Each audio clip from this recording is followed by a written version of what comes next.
Welcome back to Lake of Voices. Last time I saved. Um, what's her name? I totally forgot. Uh, yep, I saved the girl and the guy as well. Bumel. Bumeli, I know, but I still call him Bumel. Yeah, I believe that was it. And yeah, we left off with the guide staring into the darkness at something we don't see. So let's get into this and find out who or what it is the guide is staring at. The guide doesn't answer, just stares at something slightly out of view. I step up to join him, following his gaze further down the path. Ooh, a person. There, curled in a little ball, illuminated by the lantern's light, cowers a person. His hands grip his head and he rocks from side to side, mumbling incoherently. It's a man. Duh. Sorry. I'm sorry. I'm sorry. I couldn't. I just couldn't. Please. I'm sorry. Yep, he's pretty much broken. I'm struck with an array of questions. What is going on? Why would he wander out onto these bridges on his own? Did he make it this far by himself? Were there others with him? If that's somehow the case, I can't blame him for the state of shock he's in. The man stops mumbling. He glances above him, seemingly only just now having the strength to lift his head. His expression, the deepest sadness along the clear marking of terror, are scrawled across his face. I stare at him in shock, not sure what to do. Leave him. Chill, dude. I snapped my eyes away from the man and instead took the guide's cold, implacable face. No! We can't just leave him here. Come closer to the microphone, Bumel. And these creatures will probably pluck him away as soon as we've gone. Without light, it's certain he'll die. He survived this long without light. You know, the bridges are only there during the night. There's only a certain path that leads from one side of the lake to the other. And there's supposedly an island thing in the middle of this lake where you can rest during the day so you can take the next night to cross the rest of the lake. That is as far as I gathered all the information about this. So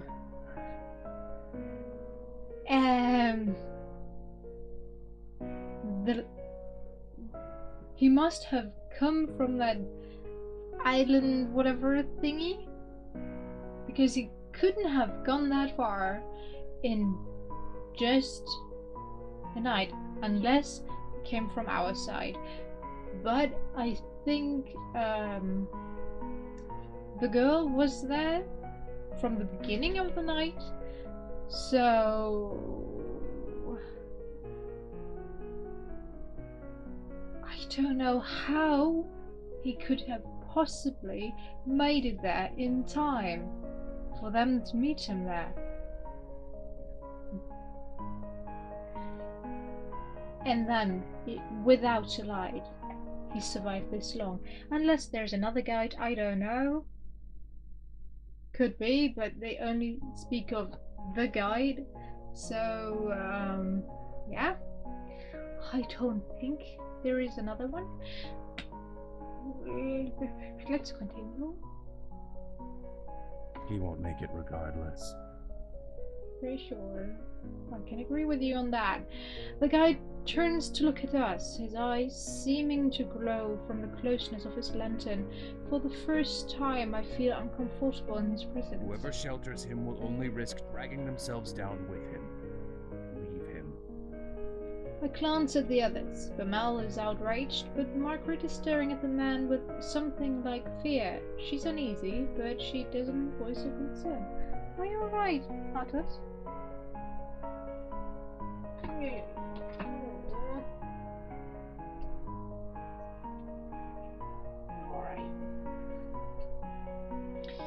I'm trying to think of some kind of compromise. Atlas!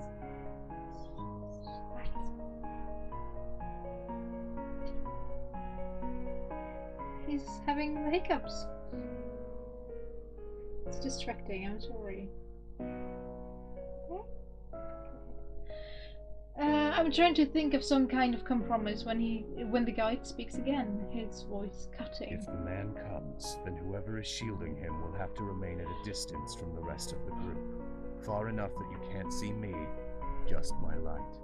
That is how you will travel across the bridges. I didn't agree to lead this man, and I won't. If you ask me to, I will leave you all behind. Adrenaline surges through my veins and I tense up. It's a painful reminder that the guide isn't here to save our lives, but merely to show us the way. We're on our own. Margaret, Bamel and I frantically share looks between each other, trying to communicate without words. None of us have a desire to speak and be the first to make a choice. The man is standing now, though still hunched with his arms wrapped around himself as if expecting a blow. He stares at the ground rather than at us. Because of this, I'm having trouble reading his face. What exactly happened to him? Are you well, stranger? Do you know where you are and why you're here? He glances up, not at me, but towards me, his eyes resting somewhere near my collarbone. I'm fine. You all can go on your way. Forget you even saw me here. That's absurd. You have no way to defend yourself. We can't leave you. Yes, I'm sure in your eyes I might not seem like much, but that's not exactly a fair shake. Maybe in a perfect world, every man would be as large as you. But that's not how things always go. Doesn't mean I'm defenseless. The man's response is meandering. The words themselves seem to be in good jest, but he's still barely looking at us, fidgeting with his hands. Bamel frowns, unimpressed. It was a joke. Very funny. You see me laughing, right? Haha. He smiles hesitantly, making eye contact with each of us for the first time. What part of it was supposed to be the joke? Do you even realize what is happening in this moment? Never mind. Forget the two.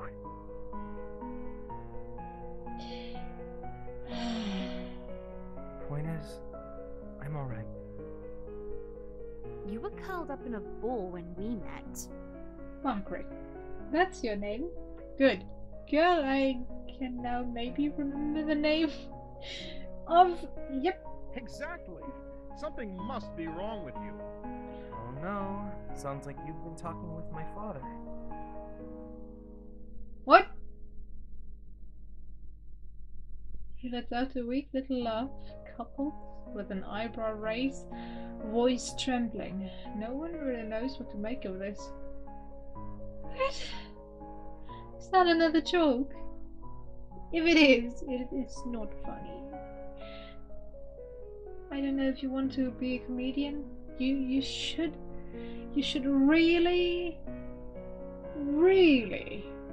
think about that and probably make a different choice. I beg of you. If you survive this, by the way. The man gives a small wave and begins down the path we came. Bamel huffs, tossing his hands in the air. That's not even the right way. It could be, if he's trying to get to the side we came from. You must have come quite a ways if it was the other shore that he started on. The man's smile grows. Good. That's not so bad. There's no response to this remark, unsure of what could be said. I still think he should come with us. A person needs a light, and the guide himself said he won't be able to manage on his own. Sticking with us is his best option. No, I'm pretty sure he's gone mad. And I do not want him on my team. Sure, I want to save him, but I don't want him on my team. We only have 2 lights. I do not count the light of the guide because he won't share it for the life of it. And yeah, we have 3 people already. We have a fourth one. Nah, I'm not going to be there to kill more people of my base team already. I like Bumel Margaret and I like Kika as well, because it is the main character for this game and I am playing as her, and if she dies the game is over. I do not want to risk that. And I'm pretty sure last time during the demo taking him with me led to my death. Okay, it was a different choice that led to my death, but it still led to my death, and I do not want to risk that again. And I know I will not be able to save everyone, and I don't want my base team to be at risk. I don't know. I could leave, but that would make the part way too short, wouldn't it? Leave it up to you. Up in the upper right corner, pointing left, so it is right on the video. Yeah, let's get to the choice, and I'll see to it if I can possibly make it in a way that this video is long enough to be justified as a video of mine. And give you the option to choose if I should take him or not. I took over a look over the man's body, noting the scrawniness of his limbs. Scrawny, but not necessarily lacking muscle. The bravado he was showing as he tried to leave us has faded yet again, and now he's standing quietly, looking at us as if watching a play. Interesting, but no true connection to the interest, but no true connection to the event. It's easy for you to say such things, but whose light are you offering? It's not mine, and you are putting her in even more danger with your own presence already. Bumel looks at Margaret. She avoids his gaze. Perhaps I could have let him share my light before. But the guide has said the one with him has to remain behind, and I simply wouldn't be able to manage it. Bumel's hands turn into fists. He looks away, but doesn't say anything. For a moment, no one does. I feel a cold sweat on my brow as what I feared comes to pass. He's stopping us from protecting another. Why must he get involved now? Why can he not leave us to make our own decisions? You. Don't worry about me. I'll be on my way now. Yeah, why are you still standing there watching them talk if you're on your way? The man's voice is full of something I cannot place, and he starts to shuffle back down the way we came, arms still clenched around himself. Margaret might not be able to take him, but there's another way this could be solved. I could stay back with him. It'll put Bumel and myself at significantly more risk, but at least this man will still stand a chance. What? No! I don't know! Why? Oh, why did I do that? No! No! No! I wanted to save beforehand so I could go back. No!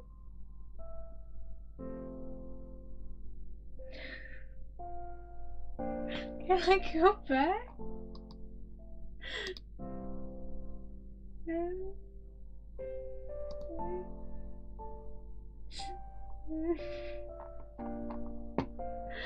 No.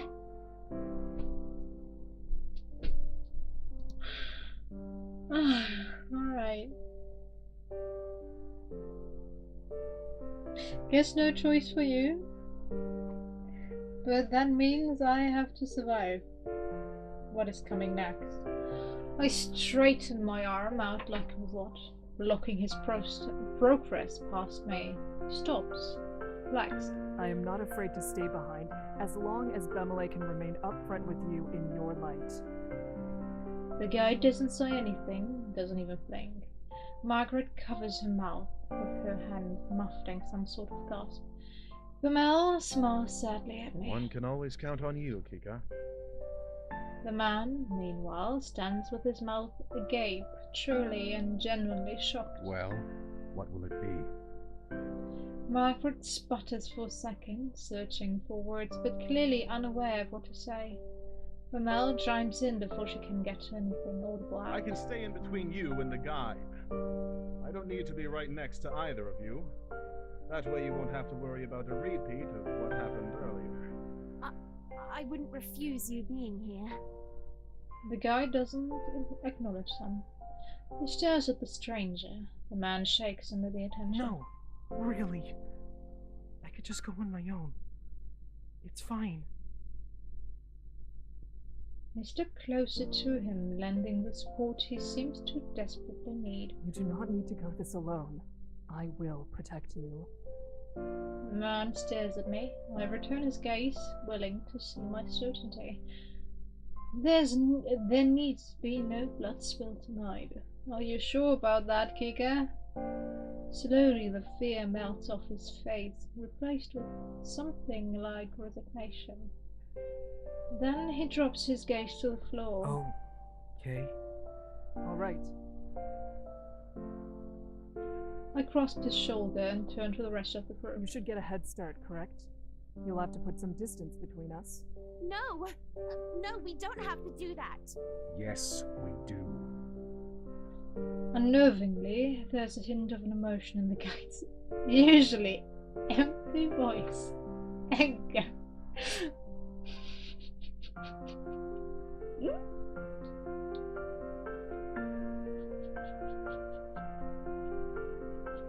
Sorry.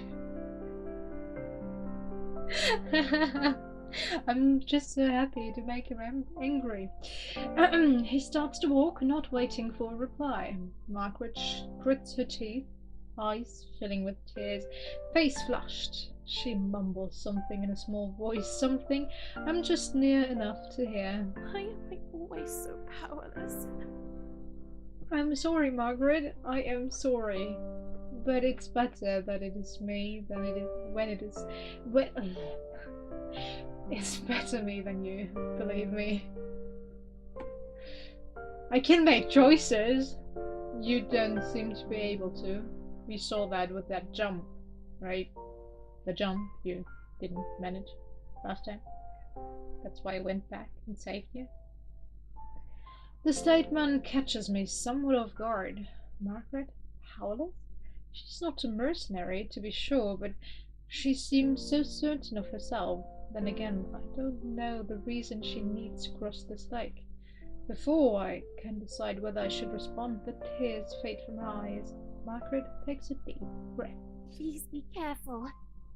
I will. Don't worry. If anyone needs to die, it's that guy. Next time around. She takes a few steps back, lingering near enough for Bemele. Bemele smiles, first at the stranger and then at me. Take care back here, alright? We'll all be together again when we reach the halfway island. It won't be too much longer now. That's what she said. We'll have a nice little camp out, and you can properly introduce yourself to us. Maybe even tell a real joke or two. The man emits a nervous little laugh and ducks his head. The prospect must not be enticing to him. With the stranger having pulled himself out of the conversation, Bemele looks seriously at me. I'm sorry to put you in even more. Stop. Bemele shakes his head, still smiling. I don't begrudge you at all. In fact, I'm glad you did. All I want is for you to remember that goal. Each of us, together, on the island, and then on the other shore, safe. This isn't about what our job is, or where other people need us to be. I nod in response. Bamel opens his mouth, then closes it. He swallows hard. You two. I'm surprised to hear his voice wavering slightly. He swallows again, then You continues. two should look out for each other. Oh, you want to be the lookout for Kika? I'm honored, Bamel. Believe me. He takes a few steps back as if to go, but his eyes don't leave mine. Margaret watches Bamel approaching her, gaze flickering from him to me, then suddenly she rushes back my way.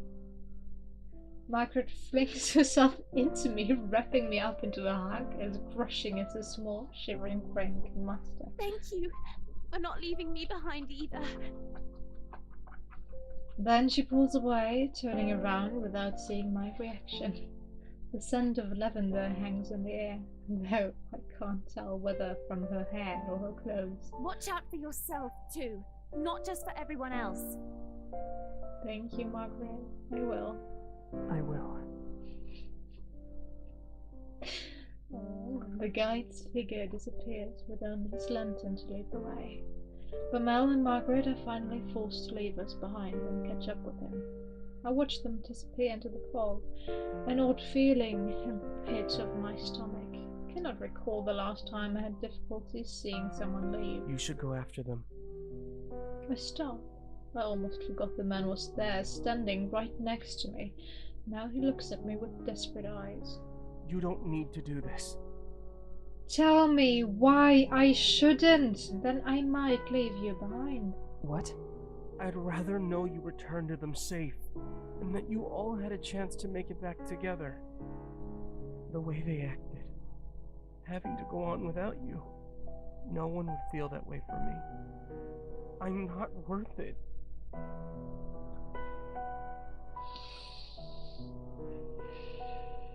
Alright. Right. I'm saying that for everyone that feels that way, everyone is worth saving. No life is meaningless. There's always one person, at least one person, that would suffer knowing you gave up and decided that you are not worth living. Your life is not worth living anymore. That no one cares. It is not true. It is not true. Never think that. And yes, I know I said I would leave him behind, but that was because I do have two people I already care about in this team, and I do not know him. He's a stranger to me. And if I had to choose between a stranger and people I already know, I would of course choose the people I already know. But because I was able to, or am able to save him in a way, I will, and I will as long as I can. I will protect him. And yes, I didn't sound very happy about it, but it's still something very, very odd when you say things like that and want to make yourself belittle yourself. I get so angry. I'm sorry. I am sorry.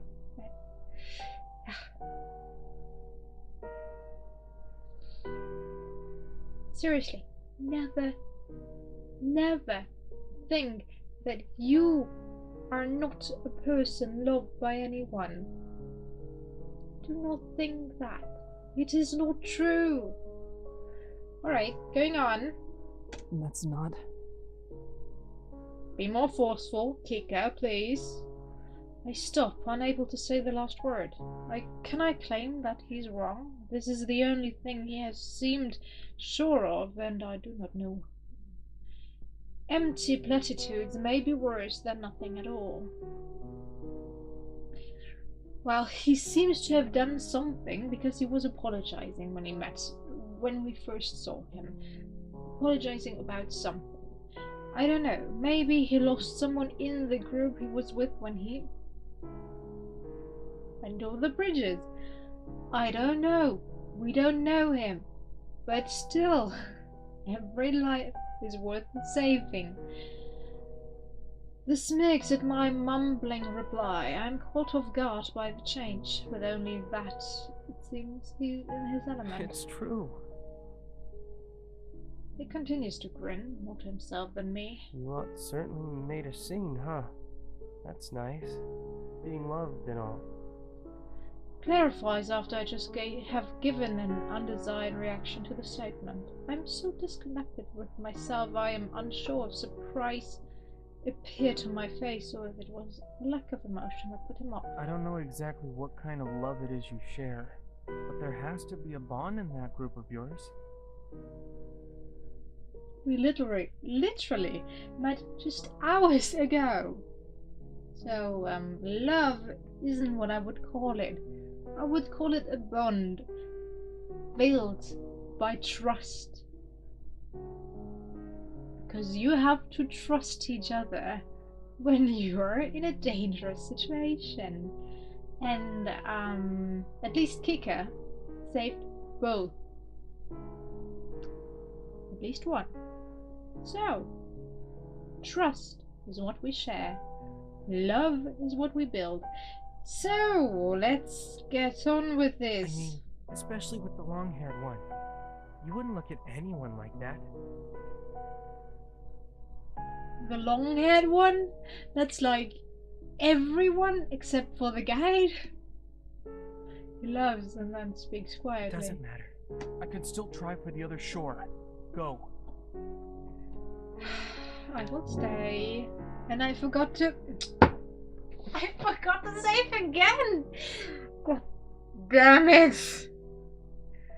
My certainty shocks him. I can tell immediately he has returned to his meeker self.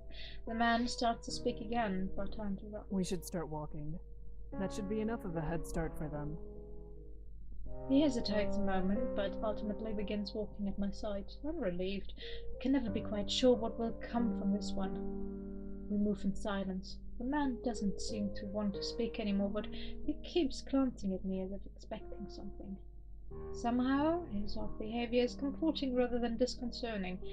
Perhaps it's because he's more nervous about all this than I am. It's putting me at ease, making me feel more capable. Alright, sure. I shouldn't allow myself to get comfortable, however. We're in a more dangerous position than ever. The whispering from the lake, so faint after Morel's close call, now surges forth. It grows nigh unbearable.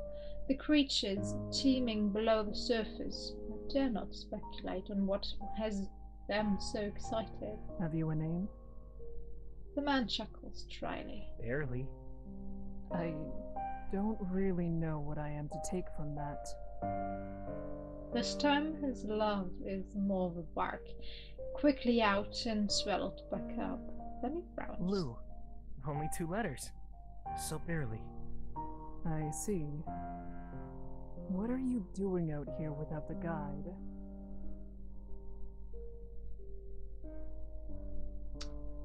My real name has 3 letters. Zoe. It's not barely, at least it's a name. What are you doing out here without the guide? Perhaps the question isn't appropriate to ask. After all, only the darkest of circumstances spurs someone to cross symbols. But this situation is very strange. I might even go so far as to say it's suspicious. I know that's not fair, but I can't help it. Years spent anticipating danger have made me wary. That's a good question. I'm not sure I know myself. What does that mean? Is that some sort of joke too? Or do you genuinely not remember how you arrived where you are? No, it wasn't a joke. Or, well, there is a point to it all. Then his voice, already by nature light and airy, drops to a whisper. But I don't know why I even tried. You'd think that I'd be able to call a spade already, right? He looks up, noticing my gaze still leveled at him. Then he shrugs. I'd rather not talk about it. Sure, Lou, whatever you say. As what has become the norm, I don't fully understand what he means, but I can at least guess that he's not very happy with himself at present, and like it or not, he won't be sharing his real reasons with me. What about you? What brings you out on this little adventure? People. On the other side. People who need my help. You have someone waiting on you? Then why are you risking yourself on me instead of worrying about what's going to happen to them? I feel my brows furrow from my speck of alarm. Is that really what he took from this? I survey his face with a flick of my eyes, but there's no mischievous gleam to his look now. He's serious. We hold eye contact for a moment until he yet again stares down at the ground. Sorry. I didn't mean to be disrespectful. It just fell out somehow. I wasn't thinking. I think it was fine. I think you have the right to ask. Sometimes this game says something, and the people in the game get very flustered, and I don't get why. Sure, the bastard comment, bastard meaning legitimate child, but still, it's something they went all over, and I was like, why? So what? He called him a bastard. Oh my god! And this again. It is a legitimate question. Why would she risk her life for him if there are people waiting for her? Sure, you shouldn't ask. You should just take the kindness of a stranger, but you're still allowed to wonder, and I think you are still allowed to ask that question. Am I strange for thinking that?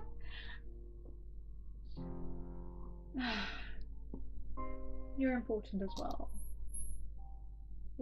Oh, he's shocked. He's shocked. He's very shocked. Alright. You should wrap that up soon.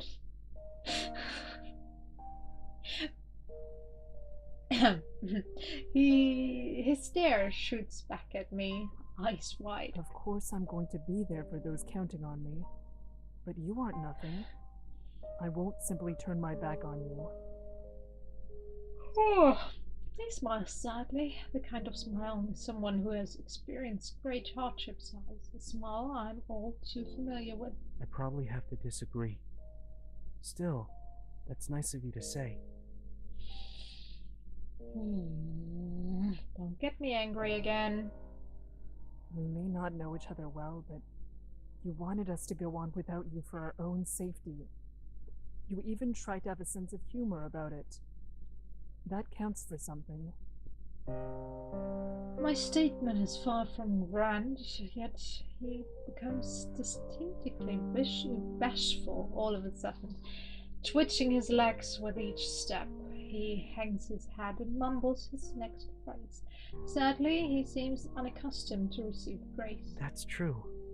Thank you for staying back with me. It's kind of nice. No need to thank me. Oh, right. I can't even show gratitude correctly. Of course. I go to give him a look, but he's smiling. He looks less pitiful than usual. He almost seems content while crossing symbols. How? Why? It is not funny to make a joke out of thinking that way about yourself. If you don't want people to say things like that, then you shouldn't reject their thanks. Either I did right by thanking you, or I did wrong. Fine. You're welcome. This time he lets out a real laugh, though a short one. I'm glad. He stretches his arms out in front of him and elongates his stride so he's walking a bit ahead of me.